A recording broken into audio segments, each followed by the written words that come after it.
Silver just jolted the market wide awake. In only a few weeks, we went from quiet and overlooked to, how is this even happening? A quick sprint, a hard dip, and then, like it never happened, right back toward the highs. That behavior isn't normal. Today I'm going to explain what's pushing it, why the next few months could turn violent, and what most people won't notice until it's too late.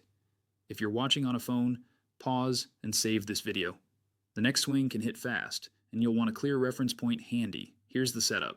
When a market breaks out of an old reality, it stops moving the way it used to. Old rules die quickly. The easy indicators start lying, and the people waiting for a comfortable pullback end up watching price leave without them. In that moment, the chart can look familiar while the engine underneath has already changed, and hesitation becomes expensive.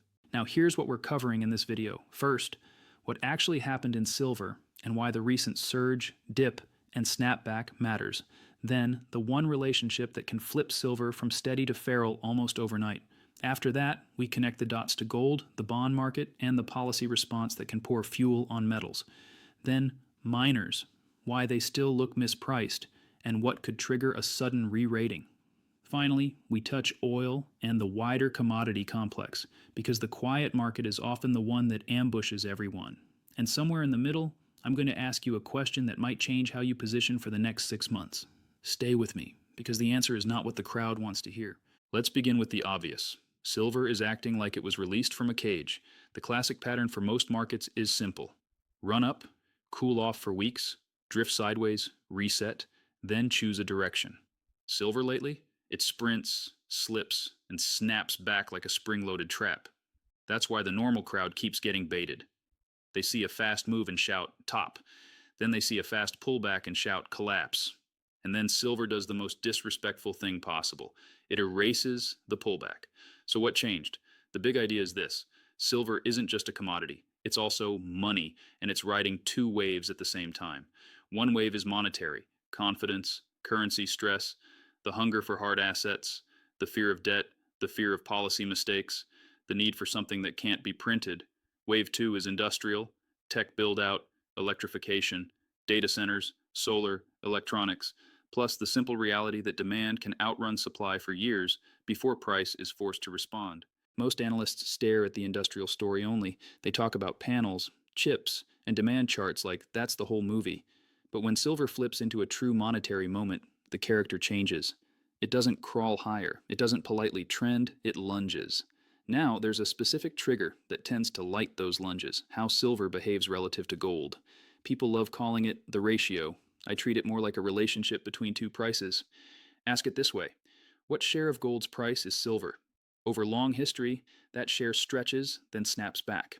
When silver is extremely cheap relative to gold, it's like a rubber band pulled too far. It can stay stretched longer than you expect, until it can't. And when it finally snaps back, it rarely does it gently. And when it finally breaks through a ceiling, it doesn't tiptoe. It accelerates. We've seen versions of this before. Back in the late 1970s into 1980, silver was already in a bull trend, and then it went wild. Not up a bit, wild. In a short window, it multiplied. Then in 2010 into 2011, the same concept. Silver had been rising, frustrating bulls with slow progress, and then it suddenly sprinted and tagged the top of its old long-term range again. Here's the key point. Those blow-off moves didn't begin because silver suddenly became cool. They kicked off when the silver versus gold relationship finally punched through a ceiling.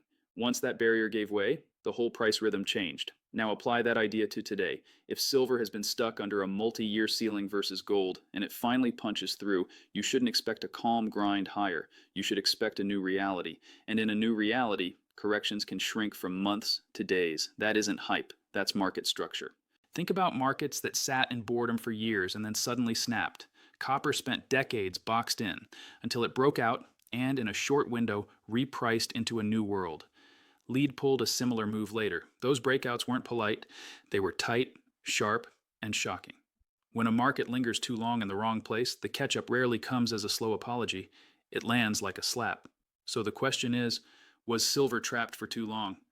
For decades, silver kept returning to the same upper boundary. Meanwhile, other assets, metals, commodities, even gold itself, kept printing new highs over time. Gold's history is a reminder that old highs aren't sacred. They're just markers. In prior bull cycles, gold moved multiples from its lows to its peaks. Study those cycles and you see a pattern. Once a major uptrend takes hold, the move can be bigger than the public expects, and it can last longer than the public's patience. That matters because silver is attached to gold psychologically and structurally. If gold is building into another major phase, silver doesn't need a miracle to go further. It needs permission, and that permission often arrives through that relationship shift. Now, I'm not here to sell fantasy numbers. I'm here to explain how markets behave when ceilings come off.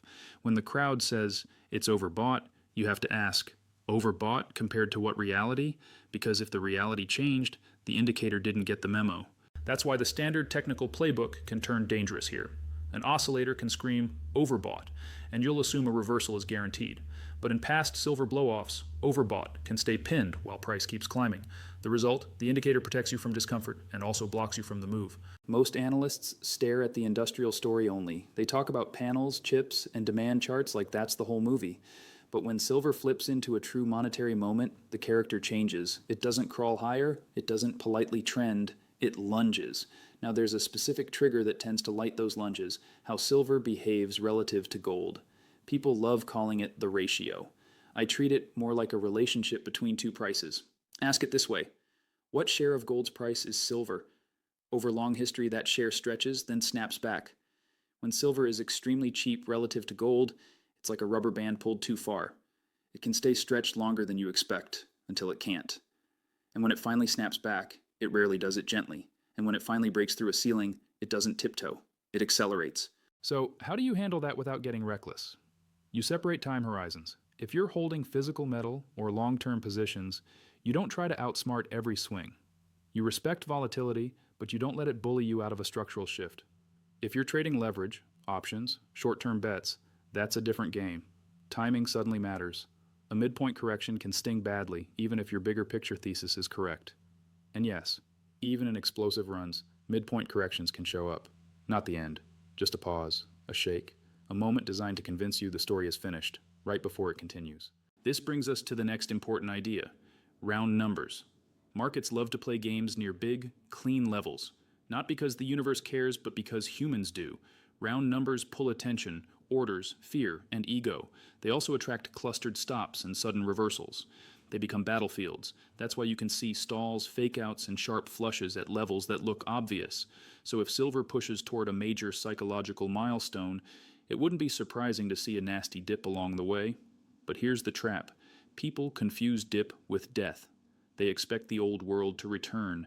And when it doesn't, they're left begging for entry while price is already running again. Here's the question I promised. If silver drops 10-15% in a matter of days, do you panic, or do you see it as the market clearing weak hands before the next leg? Let me know in the comments, honestly. And tell me what you're watching more right now. Silver itself, or silver relative to gold? Zoom out for a second, because this story is bigger than silver alone. When the financial system wobbles, it rarely does it gently.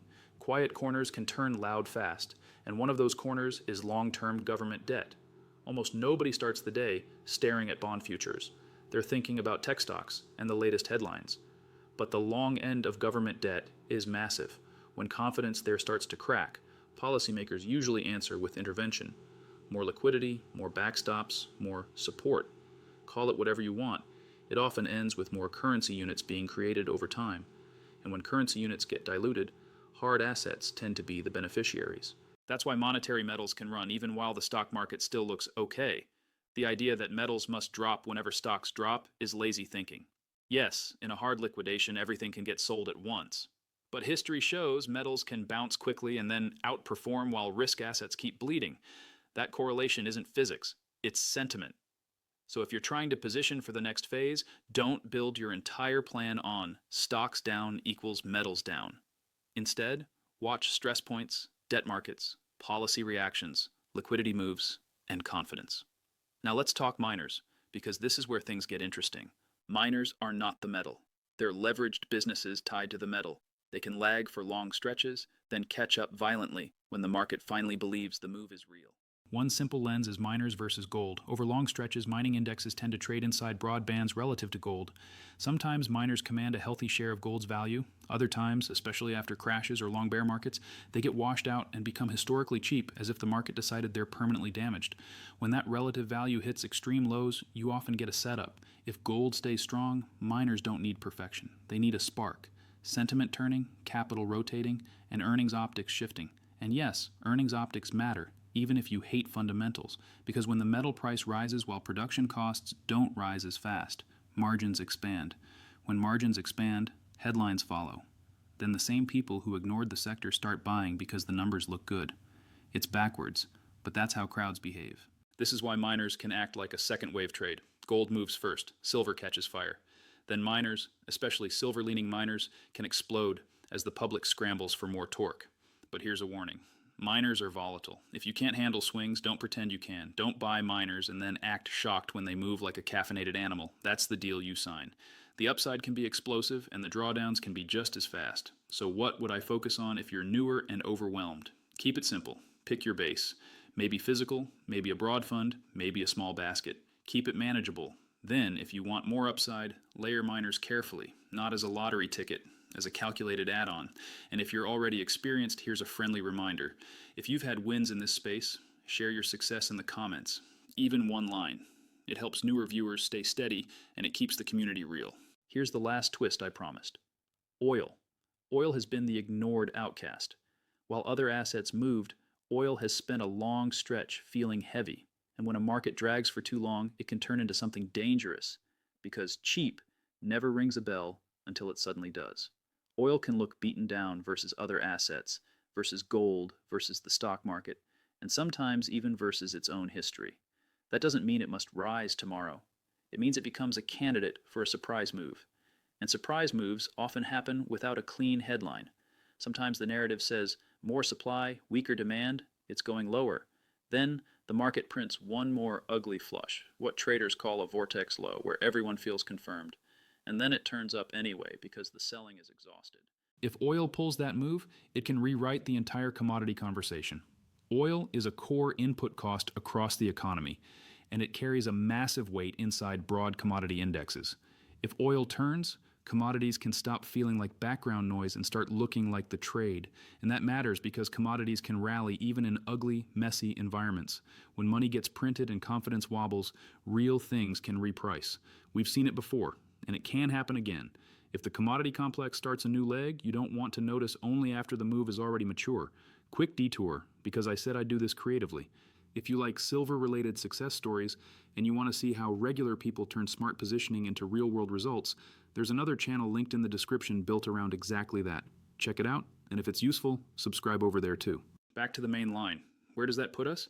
Silver is acting like a market that has changed regimes. The giveaway is the gold relationship, the snapback speed, and how pullbacks have compressed from months into days. And it's also the crowd's obsession with stuffing today's action back into yesterday's framework. If you treat this like a normal advance, you'll be tempted to sell too early, hesitate too long, and chase too late.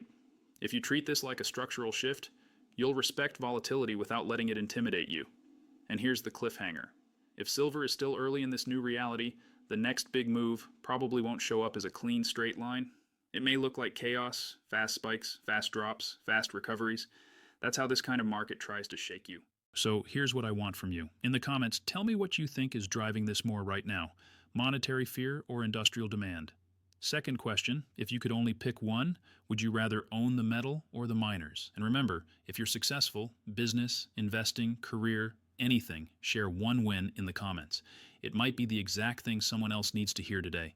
Now, final reminder, support the campaign against copycats. Subscribe, turn on notifications, and if you want more of these deep dives with high-stakes implications, hit the like button and share this with one person who keeps ignoring silver like it's a side character.